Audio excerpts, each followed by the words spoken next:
Welcome to the Underground. Turn me up, bitch! My Little Underground with Peter A. It's My Little Underground. I'm Peter A. Make sure you follow me on socials at MLUpod and subscribe to my monthly My Little Underground email newsletter, and that's on peteraradio.com. Today on the show, we have Wendy Eisenberg talking about their Banjo-centric solo album, Bent Ring, Banjo-centric music, and their general love of the banjo. And I swear, after this conversation, you are going to have a greater appreciation for the instrument, as did I. After listening to Wendy's latest album, I fell in love with the banjo, and hearing Wendy's love of the banjo makes me love the instrument a lot more, and that's the goal of today's show. And Wendy also shares a love of The Simpsons, as do I. And Wendy also shares their 2022 plans, which includes a jazz album, yet another Editrix album coming, and so much more with the great Wendy Eisenberg right here on My Little Underground. So happy belated 30th. Thank you. Very considerate. Yeah. What did you do? What did I do? I spent like the whole day by myself at my partner's house. I got a tarot reading distantly, and I like read and listened to music and just like really decompressed uptown, and then hung out with him. And then the next day we stood for like 4 hours in a COVID line, and he tested positive. Wow. And your birthday came around when Omicron was really on and popping. Yeah.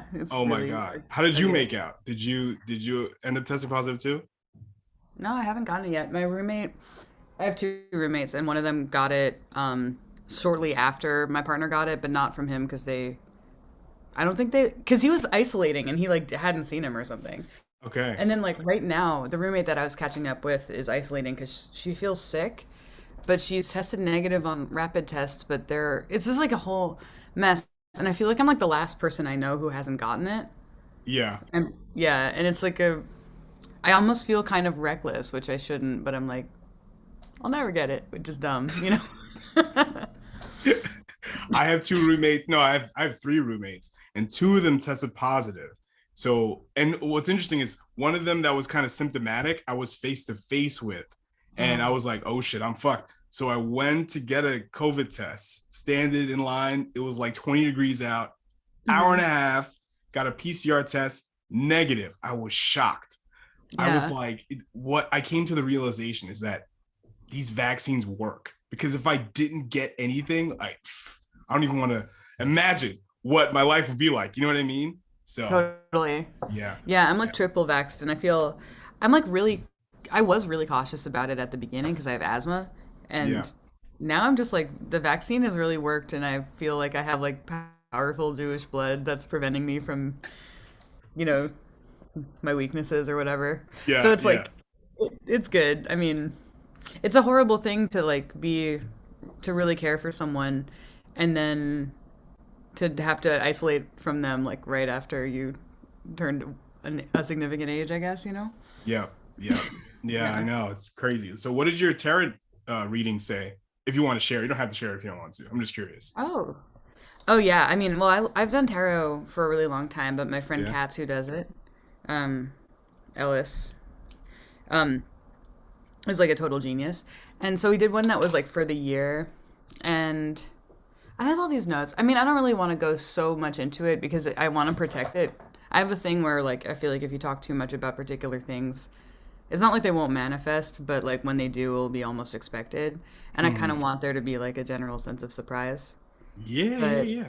You know. Would you consider yourself a spiritual person? So funny. I don't know. I mean, like deeply, profoundly, but right now I'm having a bunch of thoughts unrelated to the tarot reading, but kind of like that bubbled up into my consciousness around the same time about the difference between like being and doing. And it's like, I feel like I have spiritual practices, like practicing music is the deepest communion and all that, and listening and existing and all that. But considering myself a spiritual person seems like an identity, which I know it probably isn't, but it feels like that to me to say like, yeah, I'm a spiritual person, even though it's a very neutral thing, you know. It's probably just you do spiritual things. Yeah, see, that's why I ask you these things, because you always give me like a very nuanced answer. It makes you kind of think that it's not like, you know, set in stone. It's like something to think about. I like that. That's really cool. Thanks. I'm afraid of like fixing that stuff. What were you gonna say? No. What did you just say? What did you say? Oh, I hate there to be like a fixed definition. Oh yeah, okay. It's like a crazy bonking noise. Someone's coming in. Yeah. Anyway. Yeah. Okay. But yeah, you're right. It's almost like music. Like you can't, pin it down, which is your music. Because when I bought your cassette, when your set came in the mail for Bent Ring, the download code came with it, and I gave it to my brother because my brother was trying to learn the banjo for a hot minute, and not just him, but like other people that I shared the music with, they were like, dude, this is crazy. It's very good. And my brother told me like learning the banjo is very difficult and challenging. And he was telling me some of the things, and because he's a musician as well. So when you learn how to play the banjo, like what are some of the challenges that you came across? Amazing question. And I'd love to speak with your brother because, you know, I bet he's like better at the banjo traditionally. But for me, it's like, I mean, it's probably that being and doing thing. Like I play a fretted string instrument, like on a level that's pretty psychedelic, the guitar, and doing something that like looks almost identical, but like the practice and the aesthetics surrounding it are like contingent on it, but like they're not the same, makes you just kind of like if you take some of the stuff you do directly from the guitar and put it on the banjo, it just won't sound the same. And if you're attentive enough to like what the banjo is like telling you when you're doing those guitar kind of things in that place, then, you know, you start to have this relationship with it that's kind of outside, like, okay, so like here's the Scruggs kind of thing, here's like a claw hammer thing, and it's closer to like, well, I'm coming to this thing that exists as a thing that exists in a similar practice, so I can like dialogue with it in a familiar but kind of abstracted way. And so the way that I felt challenged by it was like I just didn't know where any of the notes were without having to think about it really hard, which meant that I couldn't solve theoretical problems. Like I couldn't think about harmony in a way that was like cute or elegant. I just had to be like, well, this fret is next to this fret and I can stretch my finger here and it sounds okay, which is way more intuitive. And I think I'd lost that on guitar after a while. When it comes to, you said like transferring like guitar ideas to the banjo, like can the banjo be amplified? Can you plug a banjo into an amp? Is that a stupid question? No, it's not a stupid question. Okay.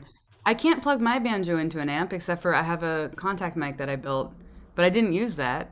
And whenever I would use the contact mic, it sounded bad because I'm kind of a poor solderer. And like, you know, it's a different sound. But people have electric banjos. I mean, imagine like an acoustic Bella Flex set, like to all his legion of fans, you know? Like that would be nearly impossible to hear. But it's still a really resonant instrument, you know, so maybe it would be possible. Mics exist. When you played some of your solo shows with a banjo, you didn't amplify it at all, where it's just the raw banjo or with a mic against it? Raw banjo with a mic, yeah. I mean, all right. It felt Pretty cool. punk. It felt like rockabilly or something. I was like, this is classic. Yeah, as long as it's not indie rock, it works, right? You remembered? Yeah, of course. Every day. That's how I live life. Like every music that I come across, okay, is this indie rock? If it is, I throw it in the garbage. Except for Spoon. Spoon, they get a pass. That's incredible. Yeah. I haven't thought about Spoon in so long. I wonder, I'll listen to them after. Why do they get a pass? No, to me. Oh, just because you like them? Yeah. Hell yeah. Because I see when I read about Spoon, you know, they're often described as an indie rock band. So I'm like, okay, they get a pass. You know, they can be as indie rock as they want to be. But everybody else, it could die, you know? I mean, it's so strange when, like, indie, like, something that's a market thing becomes I don't want to repeat myself from last time, but I just, like, I freak out about that. It's like, how does, like, a limited distribution compared to a major become a sound? Like, that's so... And then Spoon is Yeah, I've been thinking about this for over a decade. Like, what, why, and how? But I just, you know, I don't want to lose sleep over it. You know what I'm saying? Like, good music is good music. That's really what I care about. Absolutely. So one thing when I was, going through your Instagram last couple of weeks, you shared a new video for a song on the Bent Ring. The one thing I thought was really interesting is a patriarch in your family really loves Bent Ring. So is Yeah. this patriarch? Is this your grandfather or what? An uncle? Doesn't it sound when you say patriarch almost like a critique? Really? It does? Like a little bit because of Like the patriarchy, that kind of thing? But the only reason that I'm calling him that is because I don't know what else to. Because here's what he is to me. Um, Sai, who is lovely and had a fall a little bit ago, so everyone should send him all of his good energy. Sai is this. Okay, my grandpa on my mom's side was married to a woman, and she passed away. Who's my grandma? Grandma passed away. Then my grandpa started, I think, married another woman after her death, like, and then he passed away. And then this woman, I guess, like my step grandma, I'm not even really sure. She got with Sai, and then she passed away. So Sai is kind of this like I don't really like what would you call that? Yeah, I don't know. Right? That's Like interesting, yeah. he's a delight. I love him to bits, but I'm like, there's really not a name that I've encountered for that quite yet. Maybe I haven't tried hard enough. Yeah. Okay. So So that's why this he's a patriarch. this patriarch has no blood relation to you. Is that what you're saying? No. Interesting. Okay. So like the way I look at that kind of thing is like, the person in your family that everybody goes to for like advice or whatever, some almost like a like a godfather, like something like that. Yeah. But yeah, that's like with your general family, even those extended ones, even your friends, close friends, and Mhm. do they have they always like I guess your immediate family have they always supported your artistic endeavors and even your music, and were they fans of whatever music you recorded? That's funny. Um, well, I don't think, for example, Sai had ever heard my stuff before this. I think this might feel like the most palatable work I've made, probably because I can't do all those harmony jokes. But um, yeah, my parents were always like hugely down with what I, not necessarily the content of all of it, but like they supported me as an artist, and I think it's because certain instruments are intuitive for certain people. So like it wasn't like I tried it and then like what didn't feel a kinship with it and then like sucked at it or whatever, and then they had to be like, oh no, that's nice, and like it made a sense, and then I pursued it really doggedly, so they kind of had to take it seriously, otherwise it would have been really weird like for everyone. Yeah. And so they were supportive, and they both are really like they care about beautiful music, so they were like into it. My sister, I feel she was a dancer. Like now she's not a dancer that I know of like in the way that she was, and she I think she like hated going to like recitals and concerts of mine and stuff because they were just way more they would happen more often than like a dance recital. So like Yeah. hers would be like an event, and then mine would be like like a night that week or something, and Just it a just Tuesday. yeah, and it's like a weird power thing, I feel, for like siblings to like one of them just like, oh, come see me like excel, and then like you can only see me excel at this one thing. I don't really know why I'm going this deep into it. The point being, they were very supportive, and I don't really know if I think they like my work now, but like my more experimental stuff, I think they're just like, well, you play guitar really well, so it's like interesting to watch that, Yeah. like they'll just go When there. when you say more experimental stuff, you're talking about Editrix or other projects? Um, I mean, my mom really liked Birthing Hips, and I think my parents like Editrix. This is a funny thing. My mom does for sure, Yeah. but I don't think I'm not sure if my dad's. He's like really big into the Smiths, so he can have them. But Okay. bless his heart. I actually damn. But anyway, so I think I really meant out like more out stuff like free improvisation stuff I do. They kind of like it. They're like, oh, that's the oh, that's nice, where it's like, oh, you're just making it up, like yeah. How long have you been playing the banjo? I got the banjo around 2016, Wow. and I played it here and there because it's really fun to improvise on. And then I wrote this song in 2017, which is on the record, called Domino. And I was like, wow, like this feels great. Like I just think so differently. And then I was talking to Mike Cormier from Dear Life, and he was just like, I don't even know who proposed it necessarily, but somehow it came to us that I should do a banjo record with no guitars. And like I kind of dared myself, or maybe was egged on. And so like I feel like I've only really been playing the banjo since around 2019 because I wrote a suite of experimental scores for guitar and banjo. So I could do one on the guitar and one on banjo and see how they would differ, which is a record called Bloodletting. And then after that, I feel like I actually learned how to play the banjo, which still I don't really know. I feel Your expertise with the guitar, right? Yeah. So, when you're talking about, transferring guitar to banjo, your experience with the guitar, did that help aid your learning process with the banjo? Totally. Okay. Yeah. Because they're just frets, like it's just fretted 10 strings. Like it's so, I feel like such a hack saying it because like, that's why I was like, your brother could totally school me on this because it's like, he knows where things are. And I'm just like, well, this looks like I learned in teaching my band how to play it with me live. I learned like that all of this stuff is in like B flat. Like I really just did. I was like, okay, so this note will be C, like, and didn't even like check it against a piano. Like I never tuned it. Like I did it as poorly as you could do it. And so the fact that it's like listenable is cool. And because your overall banjo experience is almost novice, but you made a whole album out of it. I think that is incredible. Like, so you never planned on doing a whole album with a banjo, right? It was just kind of like, okay, let's try it out, right? Yeah, and I was like in agony when I was about to record it. Wow. Because I like had written all these songs, and there's a bunch of them that didn't make it because they were really bad. And like I was just like, no, they're actually all as bad as those ones that I'm not doing on it. Because like I just am so like with guitar, this record was so big because I couldn't be in the same level of control about like everything because with the guitar it's like a divining rod and I get it.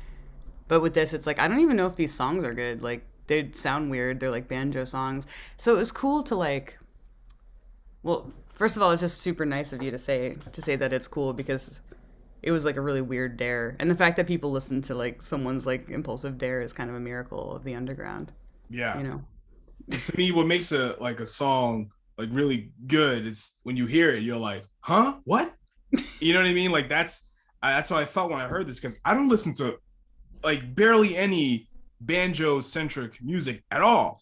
Yeah. And it got me out of my comfort zone and I'm like, this is cool, because it just proves like it doesn't matter what tools you're using as long as like the output is fly and bent ring slaps. I love it. I think it's really, really, really cool. So when you're demoing these songs, are you demoing on guitar or on banjo? Banjo fully. Wow. I wrote some guitar songs during the period where I was writing most of Bent Ring, but like if it was a Bent Ring song, it was like a banjo song and there was like no guitar allowed near it. No guitars allowed. Like, seriously, like amazing. That was the one credo. I was like, maybe I'll have a synth. I don't know, like anything but guitar. Okay, yeah. So you're really trying to kill indie rock. This is great. This is really good. I don't know though, because like indie rock when I was coming to consciousness was like a bunch of sanctimonious like ex-Christians or current Christians carrying banjos around. Like wouldn't you? Oh man. Like, and they're great in their way, and like, but banjo to me like it's so deep. It's so much deeper. Like it's such a universal global instrument, and like, yeah, fuck it, sure, I'm totally annihilating indie rock in the sense that like, because banjo's a jazz instrument. Really? Yeah, I mean, early jazz bands had like loud banjos, and like banjo is like. You can hear it on almost every continent, something like a banjo or a lute, like this kind of weird resonant thing. It's like a complete diasporic instrument, like a huge blues presence, of course. And like, it has such a rich and amazing history that I did not care about when I was writing the record, but I do care about as someone who cares about jazz, Yeah. And like, also, shortly before the pandemic, I played a show with Eugene Chadbourne, who is an unbelievable banjo player in addition to just the best guitar player. Yeah. And like his way of doing it, like he hates indie rock too in his way. you know? And like he does, he's like cooler than everything. Yeah, And so yeah. hearing him, you know, it doesn't have to sound like how it sounds to think of the banjo, you know? What do you mean by diasporic? Well, I feel like the general myth is that the banjo is like an African instrument, and like it came over with Africans coming to America in a very, very horrible way that a lot of them did in the Yeah, beginning. yeah, And so there's that kind of cross-cultural thing, like but you know, the banjo, I feel people made kind of primitive banjos in almost every society, but like a lot of the popular imaginary, at least in like literature and like theory that deals with banjos, which is few but does exist, it will be like this is like about like black diasporic like sound. yeah, And that's like, I mean, I just think it's so profound to be like, I'm not really at all in that lineage in a strict way, but to be informed by the sound of that music and to love jazz like from its like deep ancestry of these banjo heavy recordings into like whatever it became that became this, it's like it's kind of staggering. I mean, even if you think about where guitars came from, wherever that is, yeah. you know. So your education expertise is rooted in jazz guitar. Did you learn a Yeah. lot of this stuff from the jazz curriculum? And can you tell me more about your curriculum with jazz guitar? That was like the first thing. Oh, lesson one, day one, the banjo. God, I wish. Could you imagine? Um, no, I mean, I played jazz guitar because, you know, I love the like anti-indie rock focus we have together. It's great. It's really, I mean, I feel very liberated by it. I think I said that last time and it holds true. But I came to jazz guitar because I was in like an indie kind of adjacent, like just a garagey band when I was in late middle school, early high school, but probably mostly late middle school. And it wasn't hard enough or interesting enough music the way we were doing it. And of course, I could have listened harder to weirder stuff if I had known about it. But at the record stores near me, the cheap records were like jazz ones, and I like wanted to get into that. And I felt like I wasn't like the right kind of cool or something to get into these indie things that I didn't even really like to hear. So I just got really into jazz, and I started to learn jazz from people kind of like that I met through the band. And then I played and listened almost exclusively to jazz for like a decade, like from when I was like 14 or 15 to, no, not a decade, maybe like 6 years, maybe like 8 years. I don't know. And I went to college for jazz guitar, like, and I actually teach jazz guitar now at the new school. Like, jazz is like weirdly my job in a hilarious way. Yeah. But, which is like the funniest thing you could do as someone who's like also kind of scuzzy and like lives this other life, you know? Yeah.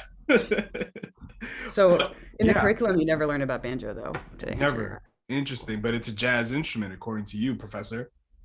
your- Wow. Yeah, I shouldn't have said that. I mean, like, but the thing is, like, jazz has this weird, inflexible, but also flexible thing where, like, guitar isn't really a jazz instrument to certain people. That's Like, weird. That's it's so weird. totally wrong. Yeah. Because if Yeah. you look at any jazz record, they got guitar players, you know. But you A know, lot of the classic ones, yeah, don't. And people take that. They take this kind of like great man theory of jazz, like these quintets that don't have guitar or whatever, and they're like, this is like the only music that we think jazz is. So then we're gonna replicate it, especially past 1980, and then you're gonna have to play this like limited form of the music, which any jazz musician would like not respect who is like making those classic records. And okay. so, which is weird. But you also get this kind of thing where it's like, of course you can play jazz. Like if you completely neutered the banjo, which you could argue that I kind of did because I just played guitar on it in a certain sensibility, but you could neuter the banjo to play jazz harmony and then say that that's jazz banjo. So it's kind of about like what do you call a jazz practice, and like what do you call like how much do you care about the banjo sounding like a banjo, and how much do you care about like jazz sounding like jazz? Like those become the questions. My question is like when you hear like a rock and roll band, right? Guitar is the mother of that, right? It's the it's the but the thing is with jazz, does jazz have a mother instrument? You know, I guess brass is usually associated with jazz, right? Is Yeah. that like what do you think of that? I think it's communal, you know? I Yeah. think like like when I hear good jazz, which could be almost any like subgenre or exo genre, Like it's when people are working together, and it's like even when solo, you get a sense of a dialogue, and like dialogue is a master instrument for me in jazz. And like actually, it's the same for me in rock. Like, yeah, guitar is like you could say like guitar is like the signifier of jazz or of rock, but like rock is also like drums and like singing and like saxophone in early iterations, and like there's such a crazy like mix with blues and like port city music in the 20s. I mean, like it could be anything as long as it's people working together to get shit cooking, and then it's like music. Yeah, yeah. And then the rest is marketing, I feel. Yeah. Because, because I think the communal aspect that you brought up is interesting, because you listen to like, people listen to John Coltrane for the trumpet playing, right? Or Sax playing. Sax playing too. Yeah, that kind of thing. But like, if you're listening to Spoon, you're not waiting for Britt Daniel to whip out, you know what I mean? But the thing is, with Spoon, they made a non-indie rock album in 2017, Hot Thoughts. It is such a non-rock and roll album. It's amazing. It's just great, Wait a minute, hold on. Permit me this. Hot Thoughts. I think so. Right. I have a friend who, I don't know if he's on it. I don't know what the deal is. Yeah, my friend is on it, who went to jazz school with me, Ted Taffaro. Oh, what does he do in on that album? He plays the saxophone. What? Oh, that's cool. Yeah. That's fucking cool. I knew I hadn't heard about it. And he became, I remember reading about this because I like Ted a lot. We're not in touch, but he used to write these crazy songs in school that I just still have in my head all the time. Yeah. And he's in touch with my friends, no animosity, just distance. But he, I think he's like really like heavily involved in Spoon now. Like I think he's like in Spoon. Maybe he's not. He doesn't look like he's on the next one. But he was like hanging out and like really being with those people and like bringing a kind of jazz sensibility, I suppose, but in his like out there way, he's got a really singular voice. What is there any banjo centric music that you listen to? I mean, besides Eugene Chadbourne, I mean, I have like a list of stuff that I listened to around the time of making it. But like, if I'm totally honest, I've been listening to like lots of Mary Lou Williams and like just kind of other stuff. Then, I mean, the other thing about the way that I work is if I'm writing a bunch of music for like an instrument, I can't listen to that instrument in my free time. And the free time is when I get the research for how I want that music to exist. Like when I was really heavy writing the first Editrix record with my bandmates and writing Auto, which is like super guitar centric music, I listened to like only to synth pop that didn't have guitars and like to like noise that was just tabletop stuff or like just whatever, or jazz that didn't have guitars because like I couldn't hear it for that. So like right now I'm a little stupid on like my banjo like intel, but really like my banjo inspiration is like 100% Eugene. Interesting. I just discovered this girl, Naomi Alligator, and I'm gonna write her down. Yeah, the opening track and the closing track, banjo, and I thought Wendy Eisenberg, because it was interesting. The last guest on My Little Underground, on the second episode of the year, Velvet Vision, Betty Taylor. Mm-hmm. I sent your album to her, and she fell in love with it. And then on her radio show, she played Naomi Alligator after you. Because the banjo-ness, I'm like, this is cool. We're finding more banjo stuff, and because you got me obsessed with that instrument. It's a gorgeous instrument. It sounds great. So. Yeah, I can't wait to listen to her music.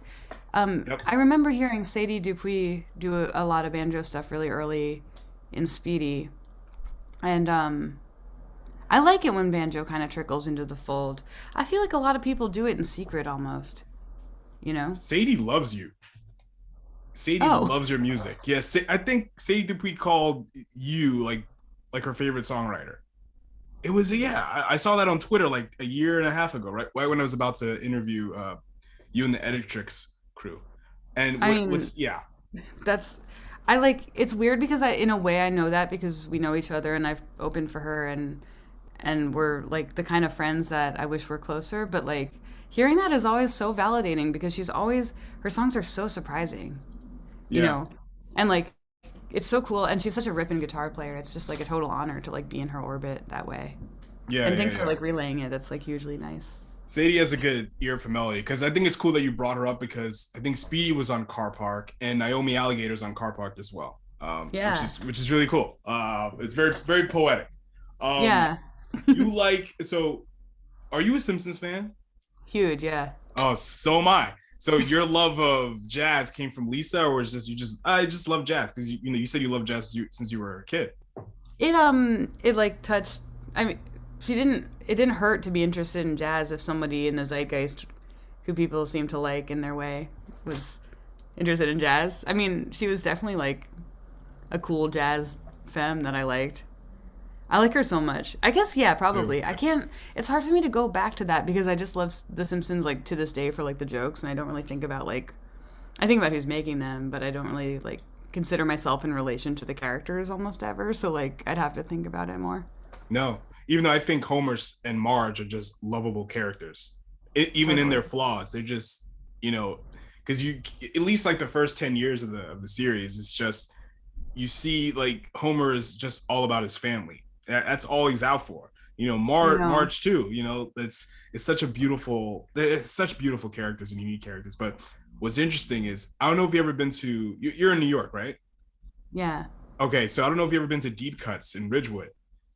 On the wall, I don't know if it's still there. On the wall inside, there's a Sax on the Beach record, but I don't know if it's like real.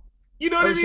It's well, I need really to go to Ridgewood because my friend is there, pretty much so many people that I know, almost all live there. So I'll go and check in and see if it's real. Yeah, you come through. We'll hang out. I'm in Ridgewood. Yeah. Oh well, shit. Mm-hmm. You should be hanging. I freaking love it there. It's like a weird. It's like a commune. I feel. Yeah, it's at least for me because just for me individually, there's plenty of coffee shops. I love coffee. There's plenty of record stores. I love records. It's just it just makes sense. Paradise. But where are you in New York? I'm in Crown Heights. Oh, okay. Like you're a little bit away, but not so away where you're like in another universe.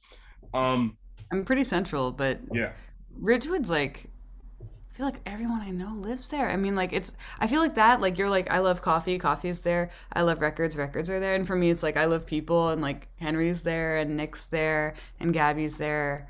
It's just like, wow, and you're there now? I mean, like, my God, it's just like game over. Yeah. I've wanted to be there for so long, Yeah. Did you, because, okay, you're a Simpsons fan. Did you see the movie? Are you fan? Did you like the movie?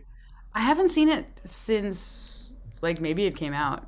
I remember really liking it, but I don't remember much from it because I just don't. I was like you. The last time I saw it in full was like in the theaters, but I watched it recently, like a year ago. It holds up. It's so much better than I remembered, and I was so glad that I felt that way because that era of The Simpsons is not great at all. Like 2007 Simpsons, not at all, no good. No. Good episodes here and there, but just terrible. The series fell off a cliff. But as far as jazz is concerned, will you ever, maybe you have, make a raw jazz record? Well, I mean, that's such an interesting question because I've been putting together a new band of jazz music, but it's like not that far off from my songs, because like auto kind of songs, because I haven't really. I mean, I play jazz. I'm in a jazz band with an amazing drummer called Allison Miller, who's like just an unbelievable musician in person, and a great bass player, Nick Dunstan. And we're a jazz trio, I think. We're like free jazz, but with hooks, and I sing in it too. But it's like jazz guitar, I guess. It's like a guitar jazz trio. I sound so insecure saying it over and over again like that, but it's true. And this band I'm putting together is trumpet, trombone, vibraphone, me singing and playing guitar and bass and drums. And like I'm writing these kind of drony, like almost talkish, but also like jazz composers orchestra, Robert Wyatt kind of songs for it. And they feel like jazz because there's this period in the late 70s and 80s where like jazz people were writing a ton of songs. Like Carla Bley was writing this record for Pink Floyd's drummer, but with him, like Nick Mason's Fictitious Sports. And then this guy, Steve Lacy, was a great sax player who also wrote these incredible little songs. And there was like Escalator Over the Hill, which is Settings of a Poet, that were just basically a song opera. And like people were just doing this jazz influenced music that like had so much to do with songs. That's like always been a touchstone for me. But this is really just the first time in my life that I've wanted to go as explicitly in that direction. And that band is debuting something at Roulette on the 14th of April. So like, it's like I'm actually doing jazz now, I feel, whatever that means. Great. Oh man, I'm so excited. I really want to hear this stuff. Are you recording an album?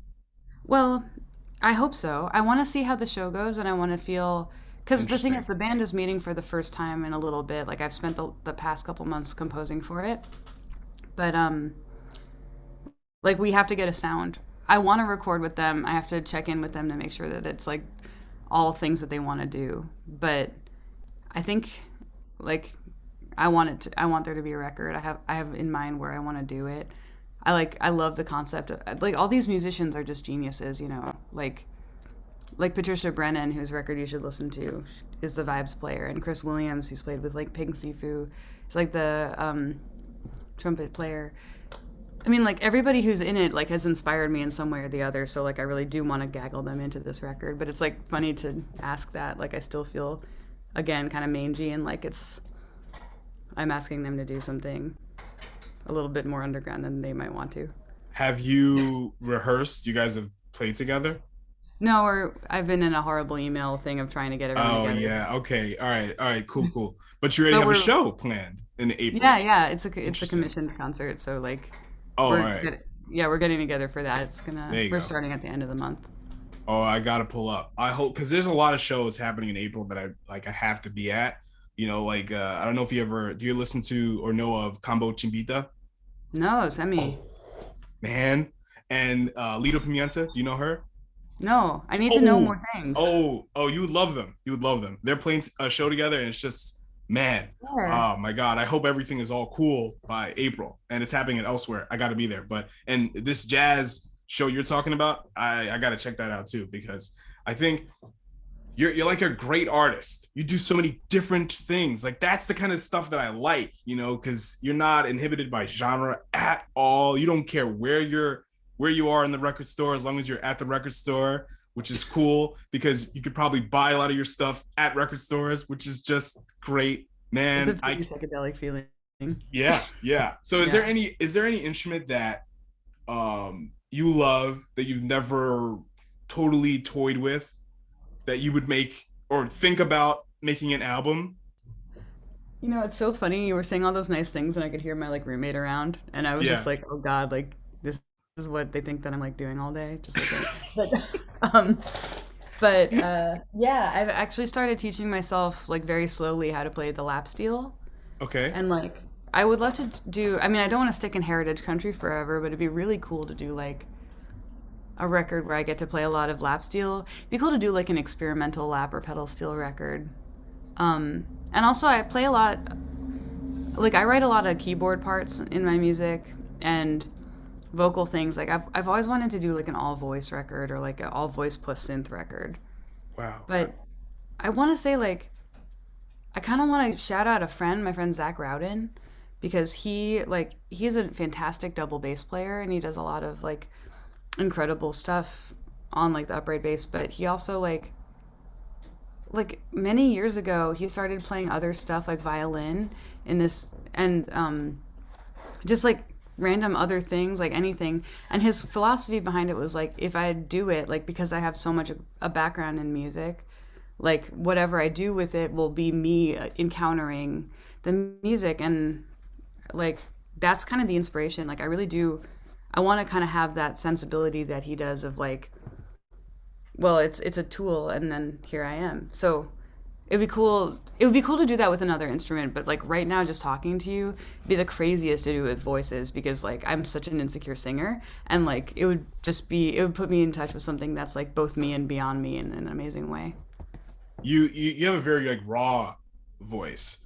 You know, Thank you. it's really cool. Because it's almost like, when you try to, like, when you go in and out of high registry back to like your mid registry, it's almost like you're going to just the point of what you think you're gonna crack, but you still hit it. You hit the note, then you come right back down. I think that's really cool. I don't know if you hear that, but that's what I hear, and I think it's cool. Thanks. Yeah. Well, I take a lot of inspiration from Ruth Garbus and Christina Schneider. Um, like both of them, Ruth is like just an unbelievable singer who did like opera training, but before she did that, she had this record called Rendezvous with Rama, and her voice on that is like so delicate and almost broken, and like whispered it in like tons of like natural reverb. It's like unreal. And then Christina Schneider has like just the craziest range, but it sounds that delicate. And I don't know if it was like a conscious choice, but I'm such a super fan of her writing that like I just have always wanted to, ape that a little bit. But recently I've been beefing up and like doing vocal technique stuff, and it feels like amazing, and I want it to be stronger. Yeah. Have you ever heard of the band Twen? Yeah. Okay, you know the lead singer, Jane Fitzsimmons? Yeah. Okay, so if you hear their music, like the leads, she's so great. Like her range and her delivery and her dynamics are just all over the place in the best way. And I remember seeing them live on Long Island like 2 years ago. It's just seeing it happen live. It's just amazing. I'm like, how do you sing like that? It's gorgeous, and it just stands out. But are you a Delta Blues fan? Are you a fan of the blues? Okay, so I've been listening to Son House a lot, right? And you're talking about vocals, doing vocal centric stuff. Have you ever heard his version of John the Revelator? Yeah. Isn't it just incredible? Like, it's just all voice, and just I think there's some sort of drum thing. Maybe he's hitting a box, and that's all it is. Oh man, if you do a whole album like that would slap. I love that. That's a tall order, because that's a magical record. But yes, it is. Yeah. Do you like the Georgia Sea Island Singers? No, I never heard them. So that's like where is that? I want to get everything right, so I always look on the internet, which is not right. There's a compilation I heard. Yeah, so it's like Bessie Jones and the Georgia Sea Island Singers, and it's just crazy vocal ensemble, like island music from the Southeast in America. Yeah, you gotta send me this. This sounds amazing. I will. It's like classic stuff, and I think if you like that, like you'll love this too. Yeah. And the thing is about like some Delta blues, or as you may know, like Junior Kimbrough does it, Mississippi Fred McDowell, he does it too, and Son House. Mm-hmm. They have this kind of like sliding guitar technique, where they have like the bottle gimmick, and they slide up and down the guitar, almost like you would a lap steel thing. Yeah. Like, are you thinking about that? Like, do you think like that? No, but you're just making me like want to do that. I mean, could you imagine like a completely like guttural in the sense, or like just an emotional sound where you're just like singing and you're making like a lap steel sing with you, like a friend? Like, do you know that there's a pedal steel player called Pete Drake who does like a talk box through the pedal steel? Really? And like, so almost like a vocoder, like how a vocoder like works, an early version of it, and it's like the most like soulful, unbelievable sound. Wow. Oh, you gotta send me this stuff too. This is amazing. Sure, and send me those people that you had mentioned earlier too, because I want to know. Oh, like Kama Chambita and Lido Pimienta? Yeah. Yeah, just like drop me a line, because like I feel pretty like I kind of I obsess on certain things and just like listen to them for like years. So like I really need to have my shit broken open. I'm the same. I have a lot of, albums from the same artist, because you just found that, because like the Black Keys, for example, I have every one of their albums. They're a very important band to me because they exposed me to the Delta blues, and their whole artistry is like, hey guys, here's all the Black people we like. Here, go listen to them. Please listen to them. And I just, like that's just very crucial to me. Like artists that like, especially white artists that do stuff like that and expose me to new things. But, New Year's 2022, and you told me, you got this jazz thing going on. Do you have anything else planned or that's cooking for 2022? Like your own other solo work or Editrix? Editrix has a new record coming out sometime in the spring. Wow. Yeah. It's called Editrix 2. Editrix Goes to Hell. Really? Yeah.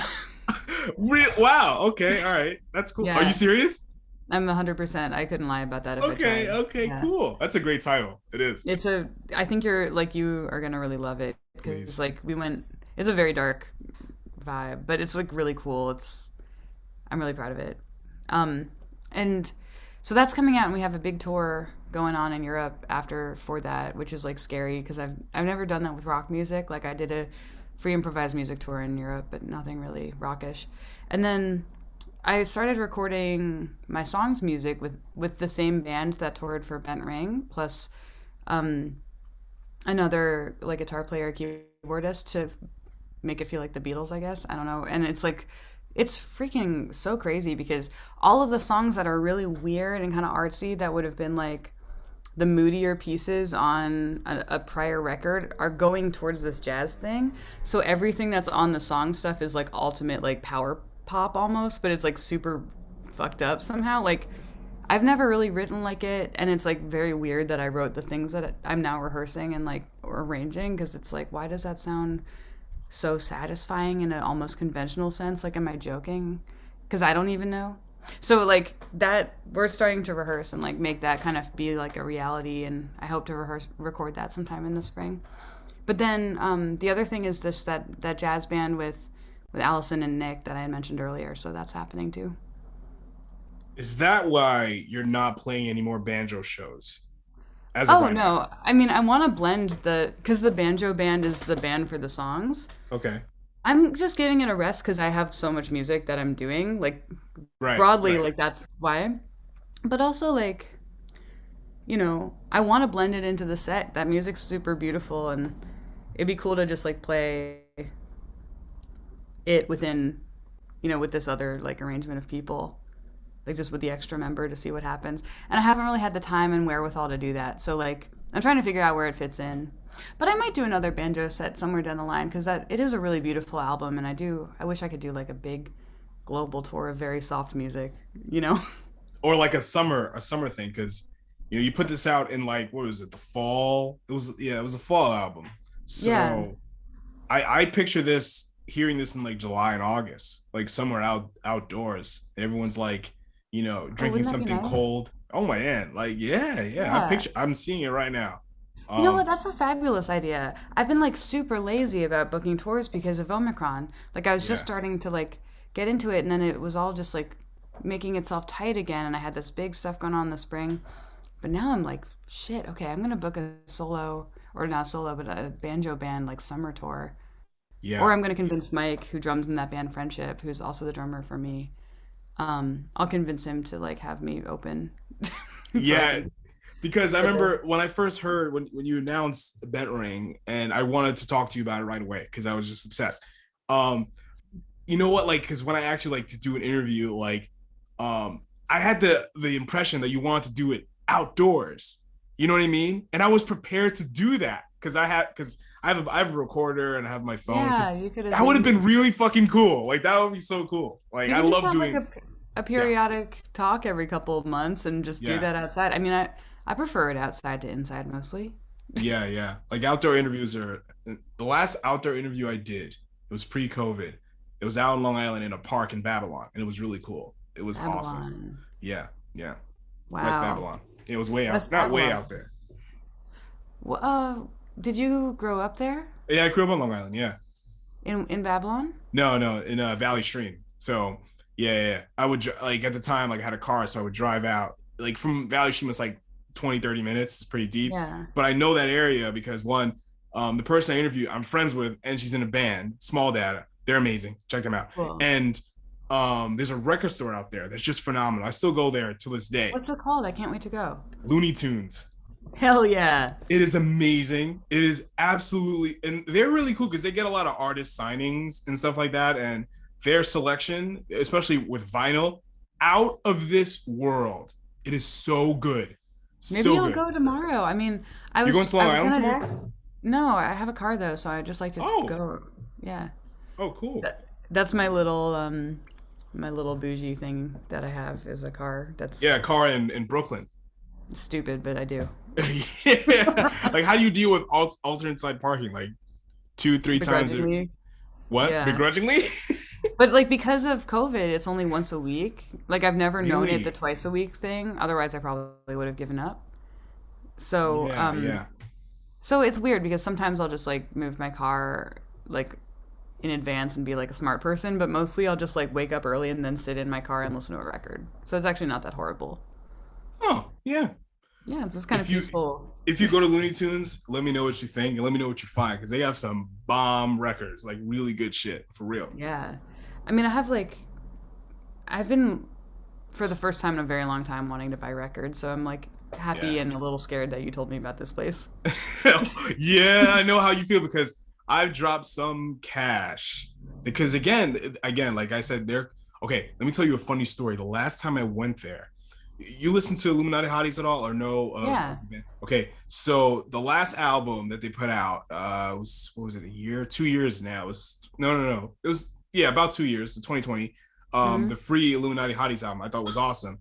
There was a used copy there for like a crazy amount of money, like $65. I thought it was like a joke or a mistake. I didn't bother to ask, but I was just like, why is this album so goddamn expensive? I don't understand. But yeah. So this is your time, Wendy. Plug away. Handles, where to buy all your music for all your different projects and whatever else you got going on. Sure. Well, I'm plugging now. Thank you. I'm plugging this podcast. Oh, mostly. thank you. But yeah, I actually just renovated my website for the first time in literally 5 years. Same. So if you wanted to, you can go to wendyeisenberg.com and you can click on pretty much all of the records that I've made. And if I can get my act together, which I do believe I can, I'll have shows listed on there. All right, I'm gonna go to wendyeisenberg.com right now. Yeah. Keep plugging. I'm just curious. Oh no, Oh, I that's spelled it that's wrong. kind of it. If you're interested in my Instagram, which I feel like I've been really lazy about. That's at Wendy Eyes, like EYES. Yeah, And great then handle. Twitter, thank you. It's been like that since 2014. Oh, you're Googleable. So Yeah, I Googled you and Wendy Eisenberg, musical artist. That's me. That's cool. And if you want Twitter, which is just completely the most base way that exists in the world, that's for me at least, it's Eisenberg Sounds. So it's whatever you see here on the podcast name and then sounds at the end. Yeah. And I'm looking through your website right now and it's pretty, oh wow. Great, I got disconnected. But anyway, yeah, it's pretty fly. I love it. I didn't get disconnected from the website. It was just Google Chrome being irritating. But yeah, that's really cool. Thank you so much, Wendy, for always a great conversation. I love having you on, and you're always welcome back. Well, thank you. It's so nice to talk with you every time, and I Yeah. love getting to meet you, and hopefully it's not in this kind of way forever, because we live too Yeah. close for that to be the case. Word up, word up, word up. All right, Wendy, you be good. Yeah, you too. Thanks for having me. Bye-bye. Bye.